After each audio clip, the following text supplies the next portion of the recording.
প্রবাসে যারা এখন যুদ্ধের অবস্থা বিরাজ করছে তারা যেন নিরাপত্তার সাথে থাকে, সেটাও আমাদের মন্ত্রণালয় এবং আমাদের সরকার মাননীয় প্রধানমন্ত্রীর নেতৃত্বে সেটা আমরা সম্পূর্ণভাবে সচেষ্ট আছি।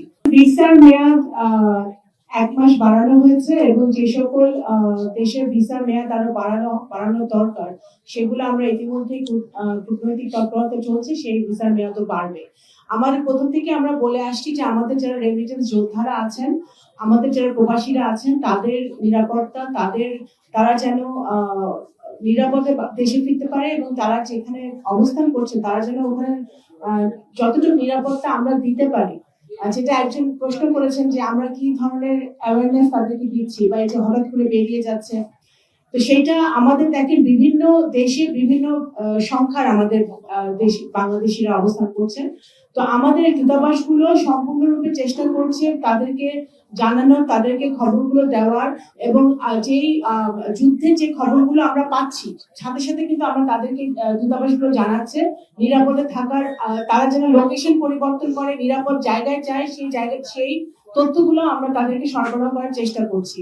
কিন্তু দুর্ভাগ্যবশত আমরা আমাদের বাংলাদেশিদেরকে হারিয়েছি 6 জনকে এবং আরো যাতে আমরা সেইটা না হারাই সেই ব্যবস্থা আমরা যতদূর সম্ভব আমরা নিচ্ছি। এবং আরেকটি যেটা প্রশ্ন করেছেন আপনাদের আরেকটা কি প্রশ্ন করেছিলেন? আচ্ছা, সেইটা দেখেন আমাদের এক একটি দেশের গালফ কান্ট্রিগুলোতে এক একটা দেশের যুদ্ধের অবস্থা এক এক রকম।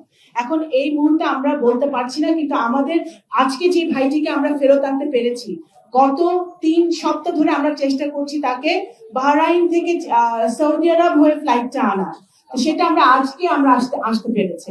তো এখন সেটা ডিপেন্ড করবে যে আমাদের পররাষ্ট্র মন্ত্রণালয় থেকে আমরা চেষ্টা চালাচ্ছি যে যত তাড়াতাড়ি সম্ভব যে রুটগুলো খোলা আছে, যে ফ্লাইটগুলো অ্যাভেলেবল, সেই ফ্লাইটগুলোতে আমাদের যেই ভাইগুলো আমাদেরকে ফেরত আনতে পারিনি, যে ডেড বডি মরদেহ, সেগুলো আমরা শীঘ্রই ফেরত আনতে পারি।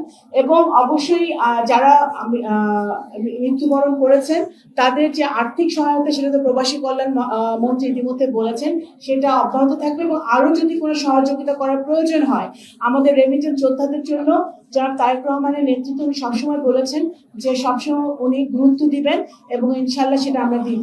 আমাদের তথ্য অনুযায়ী আমরা 6 জনের কথা জানি।